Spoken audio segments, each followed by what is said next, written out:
நாளுமை கூட எத்தனை பேருங்க கர்த்தருடைய சமூகத்தில் காத்து கொண்டு இருக்கிறீங்க?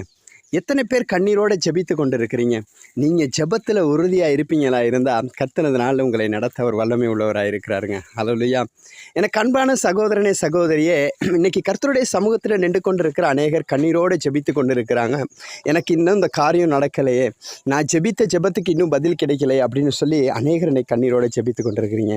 எனக்கு பிரியமானவர்களே, நீங்கள் கர்த்தருடைய சமூகத்தில் காத்திருப்பீங்களா இருந்தால், நீங்கள் விழித்திருப்பீங்களா இருந்தால், கர்த்தர் உங்களோட வாழ்க்கையில் நன்மையானது செய்ய அவர் வல்லமை உள்ளவராய் இருக்கிறார். ஹல்லேலூயா.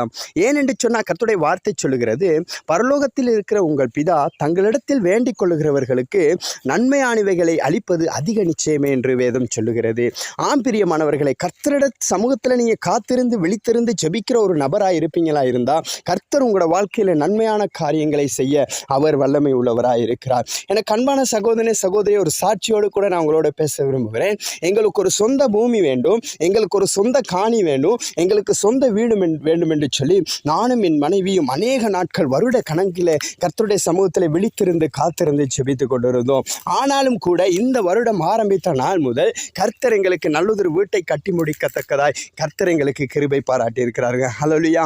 நாங்கள் கர்த்தருடைய சமூகத்தில் காத்திருப்போமாயிருந்தா, நாங்கள் கர்த்தருடைய சமூகத்தில் விழித்திருப்போமாயிருந்தா, கர்த்தர் எங்களுக்கு நன்மையானவைகளை நிச்சயமாய் செய்வார். விசுவாசிக்கிறீங்களா? நீங்கள் காத்திருந்து விழித்திருந்து உங்களுடைய ஜெபத்தை மட்டும் விட்டுறாதீங்க. கர்த்தருடைய சமூகத்தில் முழங்காலில் இருந்து நீங்கள் ஜெபத்தோட காத்திருப்பீங்களா இருந்தால், கர்த்தர் உங்களோட வாழ்க்கையில் அற்புதமான காரியங்களை செய்வாருங்க. நாங்கள் செய்ய வேண்டியதெல்லாம் ஒன்று தான், கர்த்தர் நிச்சயமாய் செய்வாருங்கிற ஒரு நம்பிக்கை எங்களுக்கு இருக்கணும். கர்த்தர் செய்வதை எந்த மனிதனாலும் தடுக்க முடியாதுங்க. உங்களுக்கு விரோதமாக எத்தனை பேர் எழும்பி வந்தாலும், உங்களுக்கு விரோதமாக எத்தனை பேர் கூட்டம் கூடினாலும், ஒருவராலும் கர்த்தர் உங்களுக்கு வைத்திருக்கிறதான ஆசீர்வாதத்தை தடுத்து நிறுத்த முடியாது. ஹல்லேலூயா. எத்தனை பேருங்க விசுவாசிக்கிறீங்க?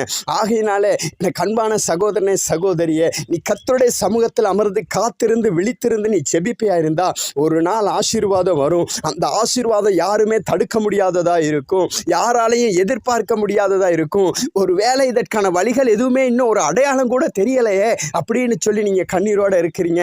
எனக்கு அன்பாரனே சகோதரனே சகோதரியே, அடையாளம் காண்பிப்பவரே அல்ல தேவன், அதை செய்து முடிப்பதே தேவனாய் இருக்கிறார். ஹல்லேலூயா. இந்த நாளிலுமாய் கூட அப்படியாய் தளர்ந்து போய் உடைக்கப்பட்ட இருதயத்தோடு கண்ணீரோட வேதனையோடு இருக்கிறீங்களா?